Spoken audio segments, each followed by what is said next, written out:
I'm in a 12-step program. I'm in an AA, right? So I was I'm in recovery, so almost 2 years now, and that really changed my life. Getting into 12 steps, and and I know that's your book, but one of the things that stuck with me is esteemable people do esteemable things, and it's like right. And it's like when you have that choice to do something, it's better than alcohol, man. Yeah. Yeah, and the funny thing is, if you're trying to stop drinking, you need something better than alcohol. And alcohol's pretty good. Yeah. So you better find something a lot better, man. Yeah, and it is. And then esteemable people do esteemable things. It's like, well, you want to figure out something that you're doing with your life that's worth not getting drunk and screwing up. Yeah. Right. Because that's fun. Yeah, you want to have something on the other side of that teeter-totter that has some value to you. You bet. And so that you can think, no, I'm not going to get drunk and screw that up. Right. Because, you might say, well, why do people drink too much? It's like, if you like alcohol, that's a stupid question. Yeah. Right? It's like, why do people drink too much? Well, because it's great. Yeah. It's like, okay, so why stop? Well, you do stupid things when you're drunk. You hurt yourself. You compromise your health. It's really hard on the people around you. You tend to turn into a liar, and it screws up your life. Yeah. It's like, but it's pretty fun. Yeah, well, it is. But you need something better than that. And what's better isn't being straight and not making mistakes. It's like that's all prohibition in some sense. What's better is, no, you need an adventure, man. You need to get out there and have something to do. Yeah. And something worth waking up for. And that's the substitute for the addiction. Actually, the addiction is the substitute for that, if truth be known. Right, but eventually you can flip that around, and you can find the much girthier and more. There's a lot of sexy weight in having self-worth, and that's what I've started to slowly find in my life. Yeah, and you might also, like, the thing too is, there's something kind of, I don't know, the bar scene, the heavy drinking scene, there's something kind of edgy about it, and something kind of adventurous about it. And, you see that it's kind of dramatized in people like Tom Waits, who's got that real hard edge, or Johnny Cash, or people, hard living guys. Oh, yeah. Guys with 6 or 7 livers in them. Yeah, exactly. Yeah, well, there's something kind of romantic about that. Yes. And fair enough, but, well, then what that means is you have to build something like that into your own life. So maybe you need to take an adventurous trip now and then. You got to have something there that's edgy to replace that. And sometimes if people need a catalyst, so there's that moment, right?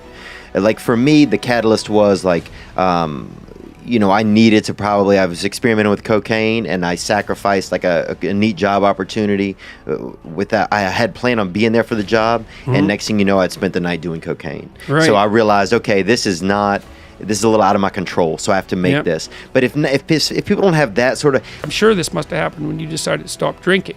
You must have thought, this isn't good. I'm not going to be funny anymore. I thought that. I thought there was going to be ramifications, yeah. Okay, and so what were they? What did you foresee happening? I thought I wouldn't be funny. I thought that people wouldn't like me. I thought that I wouldn't be able to meet girls if I wasn't drinking or having drugs or... Right, so that was what you were afraid of giving up if you stopped drinking. Right. What were you afraid of happening if you kept drinking?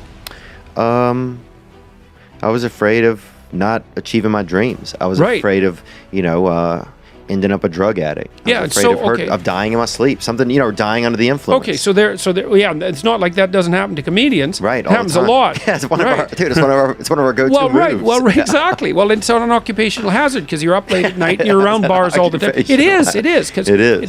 Because you're up late at night and you're Chris partying Farley right here. Right. Exactly. Well, and it happened to all sorts of comedians and rock musicians. It usually happens at about 27. Weirdly enough. So you were afraid you're going to die, or you're afraid you're going to become addicted. So let's say what would have life like been like you for you if you were addicted? So you don't have a career anymore. No. Right? So you've given all that up and failed. So that's fun. So that's going to drive you even more towards drugs. Yeah, it would have been all my dreams. It would have been miserable. Right. It would have been hell. Exactly.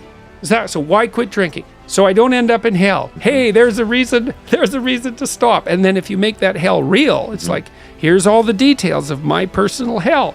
Yes, let's avoid that. Right. So then you have something to run the hell away from. Right. So now you have something towards and something to run away from. And I'll say this too, if there's any young men or women out there who are listening to Jordan feeling like, well, I don't know if I start doing something different, like my friends are going to act a certain... Yeah, they are. They are. Yeah, that's right. But you're going to start creating conversations. You're going to become the intrigue because you're going to be bringing something new to the table. You're also going to find out who your friends are. Yeah.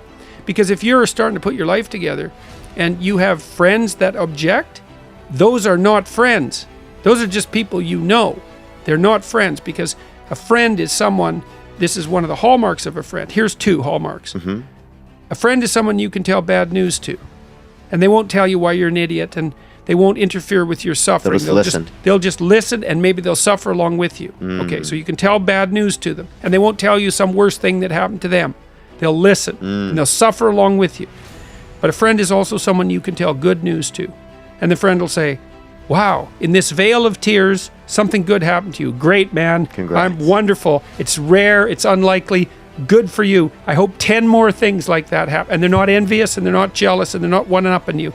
And if you're trying to get your life together, it's actually, if you're trying to get your life together and your friends get in the way, that's actually real useful for you, because you've now identified who your friends aren't. And you might think, well, I can't give them up. It's like, oh, yes, you can. And not only can you should,